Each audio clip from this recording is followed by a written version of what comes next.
Y arrancamos con nuestro buen amigo Ernesto Sandoval, llamado Perfiles. Pues básicamente es un programa en el cual queremos destacar trayectorias, en la cual tratamos de rescatar experiencias en la vida pública sobre todo, que permitan tener un contexto un poco más amplio de lo que está pasando en Guerrero. Y bueno, qué mejor oportunidad en esta ocasión de tener a nuestro amigo Ernesto Sandoval Cervantes en este primer programa de Perfiles. De antemano te doy las gracias por acompañarnos, ser el primer invitado de este programa. Y bueno, vamos a conocer un poquito de tu trayectoria. ¿De dónde eres, estimado Ernesto Sandoval? Soy de la tierra donde nació Vicente Guerrero, Ignacio Manuel Altamirano, la heroína de Tixla, doña Antonia Nava de Catalán, don Margarito Damián Vargas. Sí, ha habido una serie de prohombres y promujeres de Tixla que han marcado la historia de México. Fíjate que dentro de lo que se te reconoce, por lo menos de mi persona, gracias, entre muchas otras cosas, es tu trayectoria política. Tengo entendido que 2 veces diputado local al Congreso del Estado, las 2 por mayoría, tengo entendido, ¿verdad?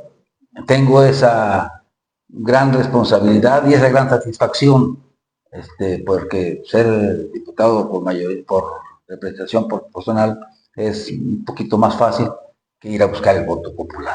Ahora bien, en el caso de, nos acabas de decir ahorita que eres de Tixla, entiendo que estudiaste gran parte de tu vida ahí. ¿Tu escuela primaria dónde la estudiaste? Fíjate que es una buena pregunta y es una escuela que marcó mi vida, porque estudié en el internado de enseñanza primaria número 21, Adolfo Cienfuegos y Camus. Digo que marcó mi vida porque en aquella época era un internado militarizado. Entonces la disciplina era muy rígida, los maestros muy estrictos, pero eso ayudó a que la formación que se tuvo de niño repercute en tu formación posterior. Nos reunimos a los egresados del internado, bueno, a los integrantes del alumnado del internado, nos dicen en Tixla los chivos. Los chivos. ¿Por qué? Porque dice que éramos unos chivos, porque pues siempre en un internado se pasan algo de penurias, entre ellas pues la falta de alimento. Y cuando salían los del internado, ¿los sábados? Pues, cualquier día que salíamos, especialmente sábados y domingos, pasábamos por las huertas y pues pasaba marabunta. Entonces somos ustedes unos chivos, y chivos se nos quedó. Y cada año nos reunimos los exalumnos, cada día se va perdiendo esta costumbre. ¿Existe todavía el internado? Sí, pero antes estaba en lo que ahora es el ayuntamiento. Ahí era el internado número 21. Posteriormente, y fíjate una cosa que me vas a permitir platicar, es que hubo una intención de el señor director general de internados, se apellidaba Costa Lucero. Tuvo la intención de sacar el internado de Tixla para llevárselo a Ayutla. En esa época era yo el secretario general de la delegación, nos pusimos en contacto con el sindicato y tocó la suerte de que el secretario particular del líder nacional del CENTE era egresado del internado, Abel Solchaga. Entonces lo fuimos a ver, el secretario general nos puso a un maestro que era el encargado de trabajos y conflictos foráneo, y nos fuimos a ver a la señora Costa Lucero, y gracias a eso se logró mantener el internado en Tixla.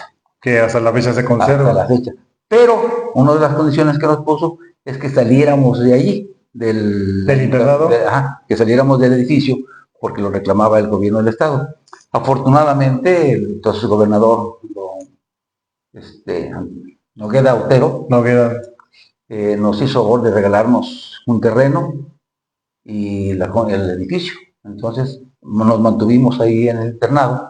Es decir, se mantuvo el internado en Tixla. En Tixla, en otro lugar, en la donación. Donde actualmente está. Donde ahí quedó, ahí sigue. Quedó.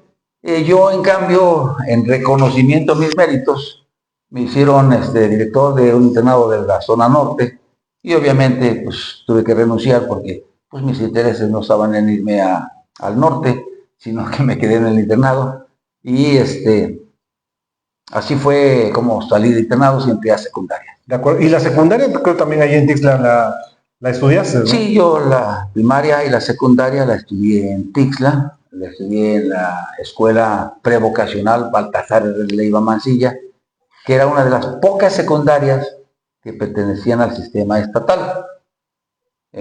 Yo ahí tuve excelentes maestros, excelentes maestros. En la primaria ni se diga, fíjate, yo me acuerdo de los nombres de todos mis maestros.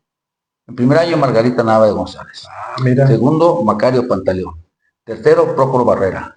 Cuarto, Ernesto Sandoval Ruiz. Quinto, Jesús González. Y sexto, Adolfo López Arenas. Oye, tú para empezar, tienes buena memoria, porque acordarse de los profesores de primaria, la verdad que es un buen síntoma. Y en el caso, por ejemplo, de la secundaria, ¿sigue ahí en Tixla ya? Sí, todavía sigue. Hubo la intención, fíjate, me tocó también, hubo la intención de cambiar el sistema estatal por el sistema federal en la época de don Rubén Figueroa. Y yo era el secretario general, el secretario de Trabajos y Conflictos del entonces Suxemocdej, que era el sindicato de los trabajadores al servicio del Estado, municipios, organismos públicos y descentralizados del Estado de Guerrero. Y el primer conflicto que tuve, ¿sabe qué quería decir todo eso? Entonces, el entonces delegado de Educación, el maestro Raúl Pouso Ortiz, nos mandó traer diciendo que se iba a federalizar. Y entonces le dije, maestro, fíjese, qué coincidencia, yo soy el secretario de Trabajos y Conflictos del Suxemocdej, y usted quiere quitarme mi centro de trabajo. Si yo dejo que mi centro de trabajo se pierda, ¿qué calidad moral voy a tener ante los trabajadores? Entonces yo le voy a pedir qué gran responsabilidad, que eso no suceda. Y no sucedió.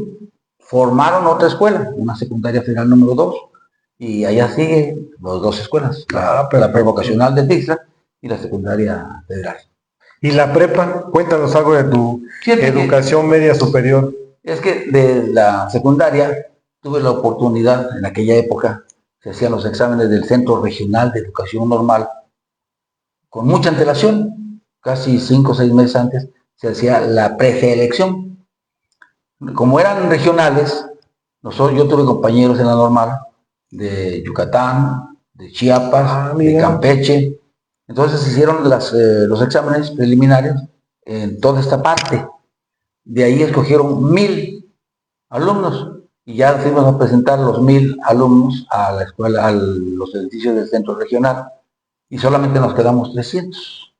Y yo tuve la oportunidad de ocupar el 5º lugar en la escala de todos. Mira, interesante. Entonces me fui al CREN, salí del CREN, me fui a trabajar a un pueblo de Costa Grande, del cual guardo extraordinarios recuerdos. Pues yo llegué muy joven al pueblo, yo terminé la normal de 17 años. Porque empecé 5 años la primaria, 11 años la secundaria y 14 años la normal. Muy joven, muy joven. Entonces fui a trabajar. ¿Tu primer empleo más o menos a qué edad? A los 17 años. 17 años. Es más, si me permites te cuento una anécdota.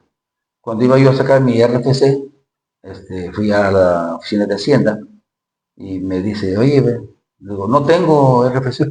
¿No tengo edad? No te vamos a pagar, ¿no? Digo, ¿pero por qué? Pues si no tienes tu RFC, la Hacienda no te va a pagar. Pero es que no tengo la edad. ¿Cómo no vas a tener la edad si eres maestro? Pues no, aquí está mi. Y llamó a los demás. Oigan, vengan a ver este chamaquito, es maestro. Híjole, casi en donde. Entonces ahí estuve 3 años, me empecé a trabajar a Chilapa, y en Chilapa estudié la preparatoria, pero ya siendo maestro. De acuerdo. Entonces me fui a Chilapa. Porque antes también no la pedían, o sea, no era como ahora que por necesitas eso terminar. Tan joven, porque fue primaria, secundaria y normal. 6, 3 y 3. Para estudiar la prepa, ¿cuánto entonces dejaste pasar? 3 años. 3 años. 3 años. ¿Ahí en Chilapa? No, estaba yo en la costa. De la costa me empecé a Chilapa y cuando llegué a Chilapa empecé a estudiar la prepa. De acuerdo. Que por cierto era de 2 años. De 2 años. Y después, algo entendí que era una cooperativa, ¿no? Era escuela preparatoria por cooperación. Por cooperación. por cooperación. Los alumnos les pagábamos a los maestros porque estábamos iniciando y afortunadamente... Pero no había como una institución pública como tal. No, estaba iniciando. Iniciando. Estábamos ocupando el edificio de la escuela secundaria José Martí, que por cierto, fue la primera secundaria que hubo en Guerrero. Qué interesante. Y ¿por qué? Porque entonces había una dirección general de secundaria muy poderosa y estaba a cargo de un chelapeño, Fortunato Padilla, hermano de Pancho Padilla. Entonces el todopoderoso Fortunato Padilla pues hizo que la secundaria... ¿No te tocó la época, por ejemplo, de Donato Fonseca? Él fue secretario de Gobernación. De Gobernación. Sí, pero esos son otros. Es decir, mucho más antes. Antes, de acuerdo. Sí. Entiendo que por ahí te he escuchado que te dicen profesor licenciado, es decir, también estudiaste Derecho. Cuéntanos de tus aventuras o de tu travesía por la Derecho. Travesía. Fíjate que cuando me fui a Chilapa, tenía yo el deseo siempre de estudiar leyes. Entonces, pero ahí sí no se exigían la preparatoria. Entonces me metí a estudiar la preparatoria. ¿La terminaste? La terminé y hice lo posible por venirnos a Tixla y entré a la Dirección General de Internados. En aquella época estaban divididos. Había direcciones generales. Sí, claro, sí. Como la Dirección General de Secundarias, la Dirección General de Internado, que eran sistemas diferentes. Y especialmente Internado tenía su propia, era autónomo totalmente. El director era Bruno Miranda, por cierto, de Dos Caminos. Ah, mira. Pero era también el todopoderoso. Voy a hacer ahí un paréntesis, sobre todo porque te escucho con mucho entusiasmo tus estudios de nivel básico. ¿Crees que, por ejemplo, los internados de esa época y a lo mejor el naciente todavía sistema educativo en Guerrero, había como un poquito más de calidad? Acabas de tocar un punto medular, mi querido César Julián. Yo soy de la idea de que desgraciadamente se ha ido demeritando la calidad de la educación. Y lo digo con toda la responsabilidad que esto implica. Yo me acuerdo que en la primaria, desde tercer año, ya leías un libro obligatoriamente, obviamente todo el año. Claro. Pero ya leías libros. Yo me acuerdo, había uno que se llamaba, en cuarto año, se llamaba Saber. Y en quinto año, no me acuerdo cómo se llamaba el libro, pero en sexto año leímos un libro que se llamaba Cielo, Tierra y Mar. Pero los maestros nos daban libros para leer. Por ejemplo, en cuarto año, el libro de historia que llevamos era de don Gregorio Torres Quintero. Tienes muy buena memoria, ¿eh? Y entonces, la verdad, para pasar el año necesitabas bachetearle, especialmente en el internado, porque como era militarizado, nos levantaban a las 6 de la mañana para el pase de lista. Después del pase de lista nos daban descanso, o rompíamos filas y nos íbamos a hacer el aseo del dormitorio, nos arreglamos, y a las 7 tocaban para marchar. Y andábamos marchando en donde hoy está la Plaza Cívica. Pues no, antes no estaba el mercado ahí en el Jardín Altamirano, y esas partes las utilizamos para marchar. Entonces, cuando eran los desfiles, pues el internado, ya te imaginarás la calidad de formación que hacíamos, ¿no? Entonces, a las 7 de la mañana, de 7 a 8, a las 8 tocaban meseros, a las 8:15 nos íbamos a almorzar, a las 9 salíamos y a clases. De 9 a 1 de la tarde salíamos a comer, y en la tarde nos íbamos a los talleres. Había taller de música, taller de talabartería, taller de peluquería, taller de sastrería, taller de jardinería. Que por cierto, ahorita los talleres en la educación básica, me refiero a secundaria y parte de la media superior, prácticamente ha desaparecido, ¿eh? Pues mira, hay materias que desaparecieron desgraciadamente del programa, por eso les digo que a lo mejor se dice que no se ocupan, pero en la formación humanista de las personas tienen alta repercusión. No, pero además hay que decirlo que es complementaria, Eso. es una parte integral, porque fíjate que estaba viendo unos estudios la vez pasada del sistema, de los problemas del sistema educativo, y dentro de los problemas que se encuentran es la deserción, por ejemplo, en secundaria. La pregunta es, si un joven en secundaria deserta, ¿qué va a hacer si no sabe hacer otra cosa? Que sepa carpintería, mecánica, electricidad. Finalmente es un oficio, ¿no? Y algo que le permite, que le permita vivir, ¿no? Te digo una cosa, yo te puedo hacer una instalación eléctrica, porque en el internado llevé el taller de electricidad, cosa que continuó en la secundaria, que también había talleres de carpintería, taller de talabartería y taller de electricidad, y continué. Entonces yo tengo los conocimientos, ahora ya hay muchas cosas novedosas, pero yo te puedo hacer una conexión eléctrica sin ningún problema. Nos quedamos ahí en la facultad.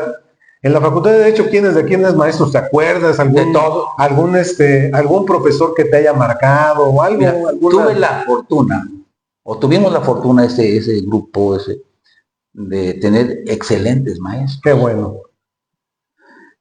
Mi maestro por ejemplo, ¿te dio el maestro Pinzón? Sí, José Luis Pinzón, por supuesto. Constitucional. Él nos dio... entonces se trajeron de la Ciudad de México los primeros doctores en Derecho que llegaron a la universidad. Era el licenciado Manuel López Medina y el maestro Abelardo Jiménez, que por cierto decíamos, a uno le decíamos la maquinita y a otros le decíamos la ametralladora. La maquinita porque desde que llegaba el doctor Manuel, iba entrando de la puerta y ya empezaba a hablar y vamos a ver, oye, él nos dio lógica jurídica. Y el otro maestro, le decíamos la ametralladora porque tenía problemas de léxico. Y entonces le decíamos la ametralladora. Pero tuve excelentes maestros. Por ejemplo, el maestro Parra Borbón, ¿no? Por supuesto que me dio siempre trabajado, ¿verdad? Siempre. Sí, siempre muy elegante. En Derecho Penal nos dio el licenciado Murrueta Urrutia.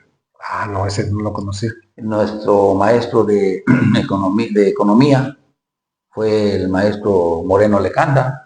Ah, mira. Que después, curiosamente, nosotros lo trajimos y después fue director de la Escuela de Economía. Ah, mira, interesante. Pero empezó con nosotros Oye, ¿y algún compañero o compañeros que conozcamos que hayan ahí tenido que hayan sido como de tu generación o de grupo? Ya ves que luego uno ubica hay algunos. Por ejemplo, fue mi compañera Adela Román. Ah, mira, la magistrada. La magistrada, la expresidenta municipal, Rosa Inés. De la O. También fue tu compañera. Muy bien. ¿Quién otro? Miguel Maya. Miguel Maya Manríquez. Fue mi compañero. De los otros más o menos que sean conocidos. Rosa Isela Ojeda.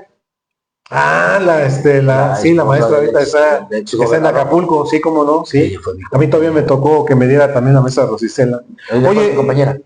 Hace un momento comentábamos de tu experiencia como diputado local en un primer momento y después en un segundo momento. Yo te lo quiero plantear en tus dos vivencias, ¿no? Porque son dos momentos, digo, totalmente distintos, que a pesar de que son de mayoría relativa, es decir, de donde vas a buscar el voto popular, pero no sé cuál, si la primera o la segunda es la que te haya marcado más o qué puedes rescatar de la primera en contraste con la segunda. Fíjate que mi llegada al Congreso del Estado, la primera vez, de acuerdo, fue por ser dirigente del Sucsemogde.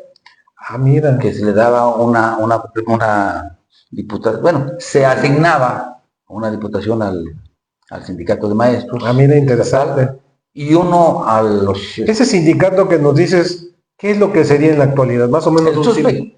El SUSPE. El SUSPE. De hecho, todavía recuerdo que por ahí hubo un diputado, Chávez, que fue Ernesto Chávez, por el SUSPE. Lo que pasa es que fuimos varios diputados por el SUSPE. El primero fue un compañero de TECPAN, Ay, se me olvida. Sí, Pues creo que me acuerdo. se accidentó Sí, y tuvo problemas de de movilidad, movilidad. de acuerdo. Él fue el primer diputado que tuvimos del SUSTE. ¿En qué año más o menos fue? El de él. La primera, no, la primera que ves que fuiste. En 1980. 80. No Con don pesó, Alejandro. ahí es lo que te iba a decir, no pesó el peso de don Alejandro Cervantes, porque también es una parte de la pregunta que te quería hacer a su momento, Fíjate, en el sentido de que Ernesto Sandoval Cervantes no pesó, no pesa el apellido de don Alejandro, que ahorita vamos a comentar algo respecto a él. fíjate que cuando se dio la asignación, entonces había los sectores del Partido Revolucionario Institucional que pesaban y promovían a sus militantes. Yo tuve la fortuna de conocer a algunas gentes de la CNP en México y ellas me ayudaron porque fuimos como sindicato a exigir un espacio y nos hicieron favor de reconocerlo, mandaron la propuesta, ya aquí se hicieron los trámites correspondientes y mucha gente me ha dicho que yo llegué por ser sobrino de don Alejandro Cervantes. La verdad es que yo llegué por ser líder del sindicato. Y te pongo un ejemplo. Sí, claro. Junto conmigo llegó Teodoro Calixto Díaz, por el CENTE. Por el CENTE. Es decir, después de él fue un muchacho de Galíndez. ¿Ese era pariente de los Calixto? Sí, por supuesto, el mayor de todos ellos. Y después fue los Galíndez, uno de los Galíndez fue diputado. Mismo Calixto, Pepe Calixto, fue por el CENTE. Entonces, eran asignaciones que decían a por parte del sindicato, pues, ¿no? La representación, digamos, de los grupos integrados en la lucha sindical también, ¿no? Sobre todo porque éramos agentes activos del Partido Revolucionario Nacional. Entonces ahí fue la primera vez. En esa ocasión éramos 13 diputados y estábamos en el edificio del centro. Sí, sí, claro. La sala de sesiones era una U. Entonces éramos 12 y el presidente, los dos secretarios y los demás compañeros diputados. Entonces éramos 11 del PRI y 2 de los otros partidos, uno del PSUM, que fue ahorita se me ha olvidado su nombre, y otro del PRT. El PRT, el Partido de Revolución de los Trabajadores, ¿no? Es correcto.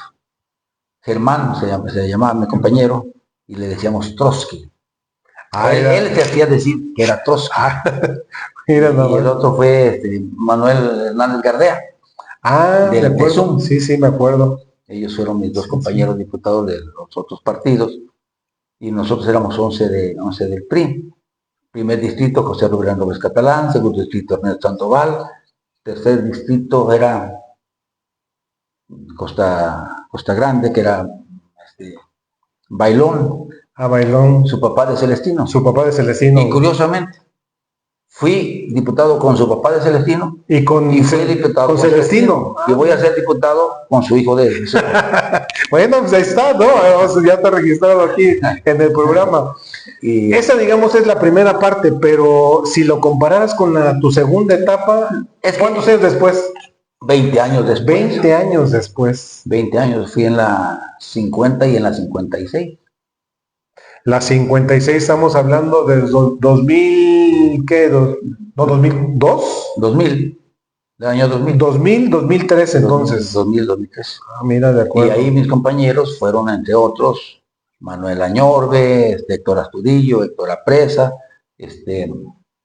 Ramiro Ávila, Abel Echeverría. Pero mira, son situaciones diferentes. Sí, claro, totalmente. Claro. Para empezar, la propia composición del Congreso, ¿no? de la Cámara. En la primera éramos 3 y en la segunda éramos 46. 46, que actualmente siguen 46. Pero la ventaja de la segunda era que ya era el parlamentarismo. Ya subíamos a tribuna, allá estábamos sentados los 11 y de nuestro asiento éramos 11, éramos 13, pues nos platicábamos de mano a mano, ¿no? Y ya aquí en el Congreso, en la 56 legislatura. Pero además, si me permites, vamos a decir que se te pone un agregado más.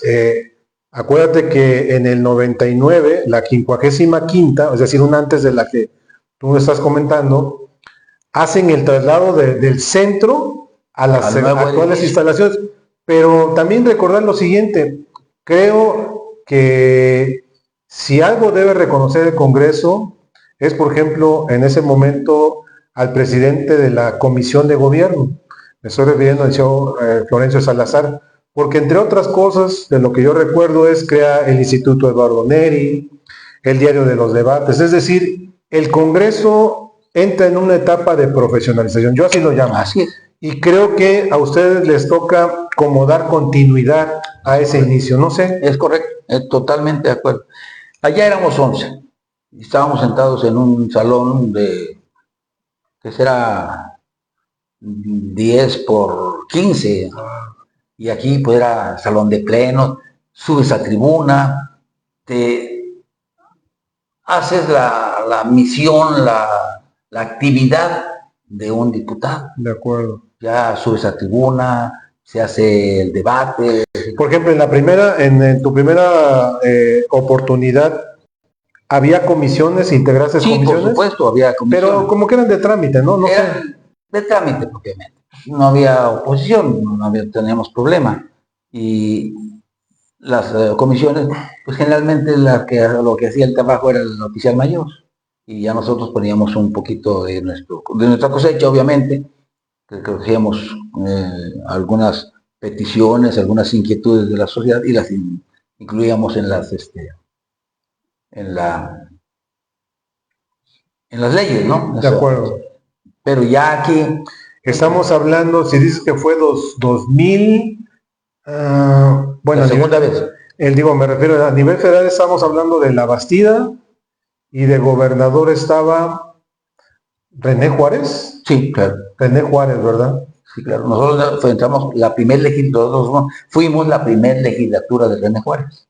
De los 6 años de gobierno, de la primera, digamos, la primera mitad se puede decir, ¿no? Así es. Algo que ahí, por ejemplo, de tus experiencias, algo que rescates ahí de tu segunda oportunidad. Bueno, en la segunda oportunidad tuve la fortuna, gracias a la confianza de mis compañeros, de presidir una de las comisiones más importantes del Congreso, que todas son importantes, pero Justicia. hay una, la Comisión de Justicia. Sí, no, es una de las más importantes. Así es, porque ahí llegan muchos de los proyectos y ahí se discute, éramos 5 integrantes, 3 del PRI, 2 del PRD, y por ejemplo una de las que nos llegó fue la de la ley de la universidad. Ah, de acuerdo, interesante. Y entonces ahí fueron Comisiones Unidas de Educación que presidía un compañero diputado del Silverio, ¿Quién será?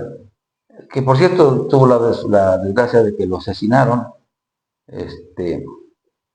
Era de otro partido. Y él presidía la comisión. Presidía la de Educación, Demetrio Saldívar. Ah, Demetrio Saldívar, del PRD en su momento. No, él era de otro partido. No era ¿antes del PRD? No. Yo recuerdo que no. Se me escapa entonces de momento. Él era el presidente de la Comisión de Educación. Demetrio Saldívar Gómez, si no mal recuerdo. Él fue, y ya juntos hicimos el dictamen de la ley orgánica de la universidad. Y tuvimos la gran satisfacción que el entonces rector Florentino Cruz Ramírez nos hizo favor de invitarnos a su informe. Ah, mira. Que fue la primera vez después del rompimiento ancestral. Sí, había un distanciamiento. Sí, nos hizo favor de invitarnos el rector y nos hizo un reconocimiento a los diputados. No, y además, si no mal recuerdo, varios ex rectores después llegaron a ocupar algunos cargos de diputados, me acuerdo de alguno de ellos. Pues yo del que me acuerdo es de Florentino. ¿Quién más? Florentino fue diputado, y no me acuerdo de que otro rector haya sido. Gavino Lea, en su momento también fue rector y al mismo tiempo diputado. De algunos de ellos. Yo fui compañero de Gavino Lea en la normal. ¿Fue tu compañero? Él iba en tercer año y yo en primero. En el CREG en Iguala. En Iguala. De acuerdo. De acuerdo. Así es. Y te comento que hicimos la primer huelga que se hizo en el tren de Iguala y él era el líder de los alumnos. Ah, mira, Y yo interesante. era el presidente de la Comisión de Vigilancia. Ah, mira. Oye, pues hace un rato comentábamos que llevas el apellido Cervantes y lo que te quiero preguntar si esa es o ha sido una gran responsabilidad. Sobre todo te lo voy a decir yo en palabras que no sean tuyas, porque don Alejandro Cervantes, en mi opinión, ha sido uno de los mejores gobernadores. Ha habido otros, pero creo que él, lo voy a decir por ti, yo en alguna ocasión ya después de que él no era gobernador, me lo encontré varias veces en la calle caminando solo, caminando, sin protección, caminando, saludando a la gente, como un ciudadano más aquí en Chilpancingo. Yo lo que quiero que ahí nos digas un poquito, porque en alguna ocasión te lo escuché, y eso siempre lo traigo a la memoria, de por qué Chilpancingo tiene que ser una ciudad, digamos, en un mejor nivel de vida, en todos los sentidos. Mira, lo que pasa es que a don Alejandro le tocó una época muy difícil económicamente, al grado de que se aprobó el presupuesto y después junto con otros integrantes de su gabinete nos tuvimos que reunir para hacer un programa que se llamó el programa de reordenación económica, porque los presupuestos estaban muy mal, muy bajos. Eso obligó a don Alejandro, con una gran capacidad social, de visión social, a crear programas con participación ciudadana. Importante que se debería estar registrando ahora. Es programa Dando y Dando, canchas deportivas. ¿Sabes dónde nació el programa Dando y Dando? ¿No? En Tixla. Ah, mira. En la calle Riva Palacio. Fíjate qué interesante. Fuimos a ver a don Alejandro con un proyecto siendo yo diputado local por Tixleco, y fuimos a ver un proyecto de la pavimentación de una calle, Riva Palacio. Y entre ellas ahí había un puente. Y entonces le pidió don Alejandro a su secretario de obras, de no muy grata memoria, prefiero no nombrarlo, que nos hiciera el presupuesto.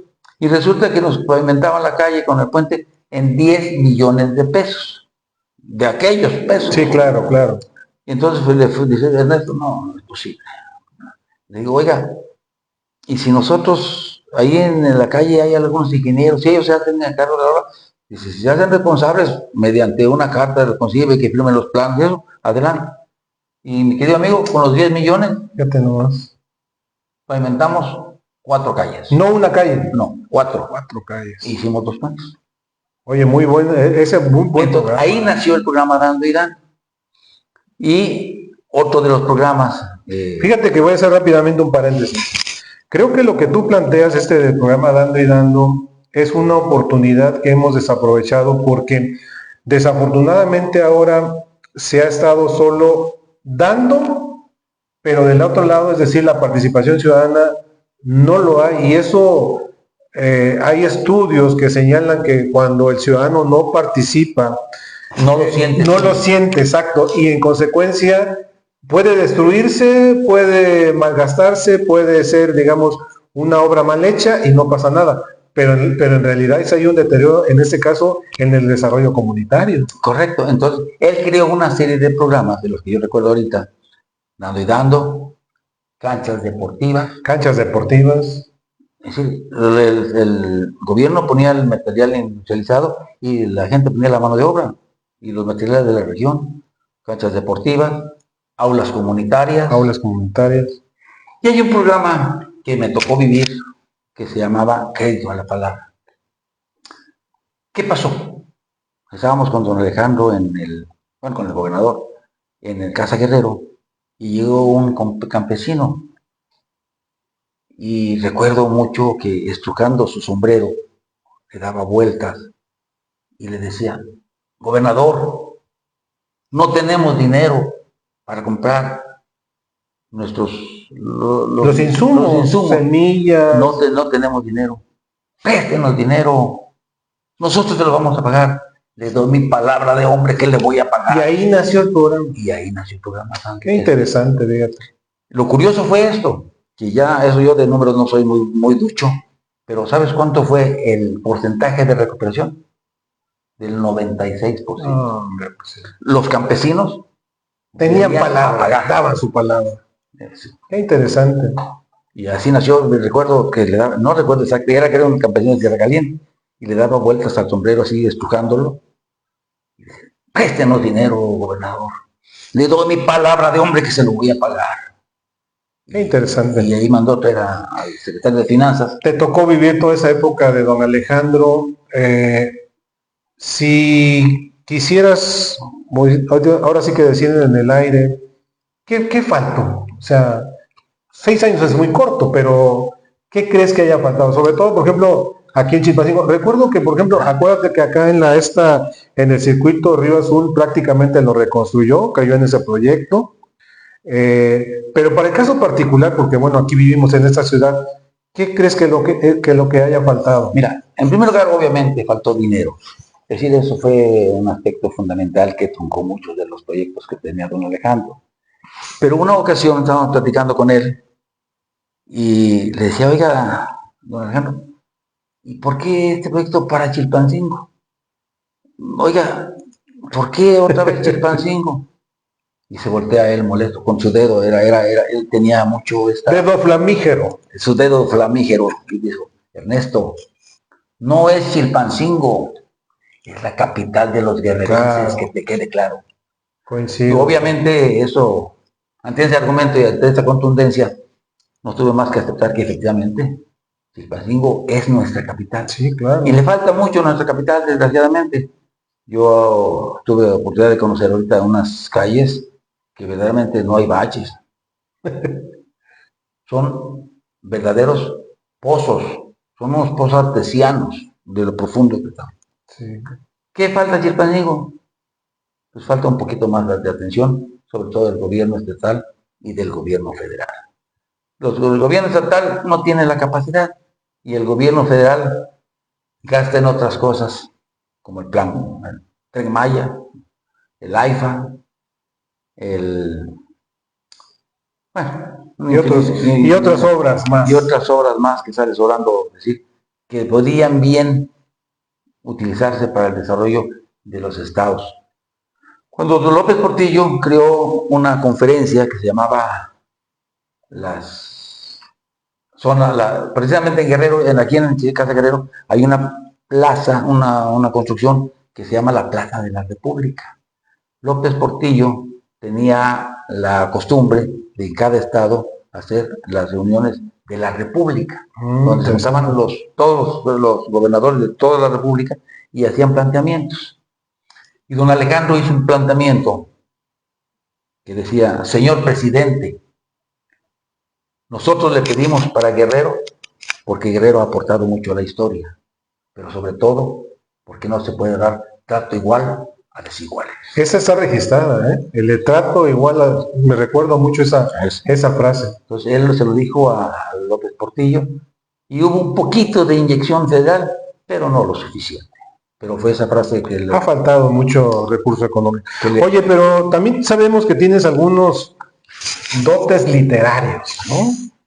A ver, cuéntanos algo de tus dotes. No sé si te quedases en el número 4, en el número 5 de tus poemas. Cuéntanos algo al respecto. Yo tuve la oportunidad, como hace rato comentábamos, yo estudié la primaria, la secundaria, la normal, tuve la oportunidad de estudiar la Facultad de Derecho y estudié además la licenciatura en Lengua y Literatura Española. Ah, mira. Es más, yo me jubilé siendo director de la Escuela Prevocacional de Tixla. Y entonces tengo la licenciatura en Lengua y Literatura Española. Entonces, pues obviamente el hecho de leer, dicen que la lectura es cultura. Y ahí en la Prevocacional había un letrero que decía, educar es elevar al hombre al nivel de su tiempo, de José Martín. Entonces me dio por estudiar lengua y literatura. Mi madre escribía muy bonito. Escribió una poesía que se llama Teoislán. Ella decía que es muy poético lo que decía Altamirano en el sentido de que Tixla, espejo de los dioses, decía, Mi hijo, pues si en esa época los aztecas no conocían los espejos. Entonces ella decía que era Teoixtlán. ¿Qué significa? Lugar donde se refleja la imagen de los dioses. Porque habíamos la laguna. Y entonces decía que era Tixla, lugar donde se refleja la imagen de los dioses. Ah, recuerdo. Ahí, Bueno, digo, yo respeto mucho. Oye, pero entonces, ¿4 o 5? A ver, cuéntanos. Tengo 5 libros. 5 libros. Bueno, el último está todavía en impresiones. O sea, 4 impresos y 1 en impresión. Sí, el primero se llamó Expresiones, Nuevas Expresiones, Las Letras del Camino, Pedacitos de Corazón, y el último se llama En Voz Baja. Este que viene. El que viene. Bueno, pues ojalá tengamos un poquito más adelante la oportunidad de que, pues en ese programa o en otro programa más, nos des unos adelantos de esas obras. De la nueva. Yo por ahí tengo alguno de ellos, no me recuerdo si es el número 3 o el 4, es el 3 que me obsequiaste. Es el de Las Letras del Camino. Esa creo que es exactamente. La letra. Pues me decía alguien, ajá, ¿por qué Las Letras del Camino? Porque son las vivencias convertidas en grafías que narran tu paso por el tiempo, tu paso por el espacio. Muy bien, y ahora sí que ¿en qué te inspiras? Aparte de tu mamá, porque tengo entendido que por lo que me estás diciendo, ella traes un dote de lo que adquirimos de nuestros padres. Ella escribía, ella era la cronista. ¿Ella también era de Tixla? Sí, ella. ¿Tu papá también? No, mi padre es michoacano. Ah, mira. ¿Se conocieron dónde? ¿En el magisterio? No, mi padre llegó al internado. ¿Ahí estudió en el internado? No, él llegó de maestro, porque como te decía al principio, era una dirección autónoma. Ah, mira. Entonces entrabas y te ubicaban en cualquiera de los internados que había. El número 1 está en la Ciudad de México, que se llama Hijos del Ejército. Aquí hay otro internado en Guerrero. ¿Cuál es el internado? El 20 de Coyuca. Ah, mira, sí, cierto, tienes razón. Hay otro internado aquí. Es el único estado donde hay 2, bueno, aparte de la Ciudad de México, obviamente. Sí, no, ahí hay mucho. Pero en el estado de Guerrero. El de Coyuca. De acuerdo. El 20 de Coyuca y el... De tu experiencia política que has tenido, que tienes, algo que rescates, ¿qué has aprendido de ella? Porque creo que para bien o para mal, uno a veces adquiere experiencias agradables, o a veces no tan agradables. Algo que quieras comentar. Las 2 veces que he sido diputado, bueno, toda mi vida he estado en el Partido Revolucionario Institucional. Yo fui presidente del PRI. ¿En qué año? En 1986. 86. En la campaña de Ruiz Massieu. Pero llegué al Comité Directivo Estatal en la época en que fue candidato don Alejandro Cervantes como subsecretario de organización, porque le dieron esa secretaría a los 2 sindicatos. El secretario general era Mena Manzano, se llamaba, que era propuesto por el CENTE, y Ernesto Sandoval Cervantes propuesto por el Sucsemogdec. ¿Cuánto tiempo estuviste ahí en la dirigencia estatal del PRI? 1 año. 1 año. En el periodo de campaña de... ¿Fue de aprendizaje? ¿Cómo o fue una etapa complicada? ¿Cómo te fue? ¿O cómo sentiste? La ventaja en esa ocasión es que el PRI estaba muy fortalecido, y eso qué bueno que me da la oportunidad de platicar. Siento que la experiencia que tengo es que hemos descuidado nuestras estructuras. Te lo digo como partido, sí, no, claro, te lo digo claro, como militante. Hemos descuidado nuestras estructuras. Y al darle la espalda a la gente nos dio la espalda. Y ya lo decía Ruiz Massieu, o cambiamos, o nos cambian. Sí, sí. Y eso fue. Entonces, de los gobernadores... Oye, entonces en ese tránsito que me estás diciendo del 86, es cuando viene Ruiz Massieu como, pues casi candidato, ¿no? Bueno, no, entra en el gobierno, ¿no? Porque recuerdo que... Él fue el primer secretario de gobierno de don Alejandro Cervantes. Exacto, sí, claro. Fue el primer secretario de gobierno. De ahí llega Carlos Salinas de Gortari al IEPES y se lo lleva. Y entonces al irse queda como encargado el que era su secretario particular de don Alejandro, que era Humberto Salgado, y él queda como secretario general. Y afortunadamente Humberto Salgado, una gente muy capaz y muy trabajadora, muy trabajadora. Entonces esa época fue una época de mucho trabajo que se hizo más con idea que con dinero, ya que hablábamos de los programas sociales, y de ahí se tomó Carlos Salinas de Gortari el programa de solidaridad. De ahí retoma el programa de solidaridad. Por el programa Dando y Dando de Guerrero. Pues obviamente le pusieron el nombre que estaba de moda, solidaridad, como era bienestar. Pronasol, Programa Nacional de Solidaridad, recuerdo todavía. Así es. Yo recuerdo de donde vivía en esa época, nuestra colonia fue pavimentada por ese programa, precisamente. Interesante. Pero ya había un poquito más de recursos. Cuando Alejandro fue una época muy difícil. Y tuvimos que hacer un programa que se llamaba Reordenación Económica. Pues qué interesante. Casi nos vamos a ir, estimado Ernesto Sandoval, pero algo que nos quieras comentar, algún agregado, algo que quede ahí en el tintero para una segunda ocasión que nos podamos reunir a charlar. Quiero en primer lugar agradecerte que me hayas invitado para inaugurar este programa. Sí, muchas gracias de antemano. Hace rato platicábamos, el nombre me llamó mucho la atención porque decía perfiles. ¿Qué es eso? Dar a conocer la semblanza, por ponerlo de otra manera, de un personaje X. Agradezco que hayas fijado en tu servidor. Es inmerecido el honor, pero creo que aquí lo que se trata es que debemos retomar nuestros orígenes. El hombre que se olvida de su pasado vuelve a cometer los errores del pasado. Está condenado al fracaso. Decía Sun Tzu, aquel que enfrenta una nueva batalla con las estrategias con las que perdió, está condenado a perder. Entonces, yo creo que aquí lo importante es retomar nuestros orígenes, volver a ser el PRI, el Partido del Pueblo. Bueno, pues nos vamos en este primer programa de Perfiles. Yo en lo personal quiero agradecer a nuestro primer invitado, el licenciado Ernesto Sandoval Cervantes, que me haya aceptado la invitación. Ya teníamos varios días programándolo, pero en esta ocasión por fin logramos ponernos de acuerdo y bueno, esperemos que no sea la primera, sino que más adelante podamos tener una segunda conversación con personajes, como él lo dijo, que han aportado y pueden aportar más al desarrollo de nuestro estado de Guerrero. Gracias, muy buenas tardes, nos vemos hasta la próxima. Gracias. Hasta luego.